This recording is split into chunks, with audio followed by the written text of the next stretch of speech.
આજના બહુ સિરિયસ સમાચાર છે ભાઈ. જોઈ શકો છો તમે, એ એક્ટિવા બુન બીમાર પડ્યા છે. એ એક્ટિવા બુનને પગે તકલીફ છે, સ્ટીરિંગમાં તકલીફ છે અને બધે તકલીફ છે.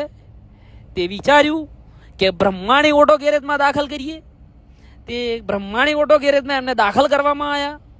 તે બ્રહ્માણી ઓટો ગેરેજના બધા સ્ટાફવાળા એમને તપાસ કરી રહ્યા હતા અને એમના ઘરના બધા બહાર બેઠા હતા. અપાચે કાકા, પ્લેટિના બુન, સ્પ્લેન્ડર ભાઈ, ડિસ્કવર કાકા, આ બધાના મોટ ઉદાસ હતા. પણ ડૉક્ટર સાહેબ એવામાં બોલાયા. ડૉક્ટર સાહેબ કી ચિંતા કરવાની કોઈ જરૂર નહીં, તમારા એક્ટિવા બુન એમ કેમ હાજર થઈ જાય. ડૉક્ટર સાહેબે તાત્કાલિક ધોરણે ઓપરેશન ચાલુ કરી નાખ્યું અને ઓપરેશન કરતાં કરતાં કરતાં એમને લોહીની ઉણપ થઈ. તે એમને એમરનનું લોહી ચડાવવા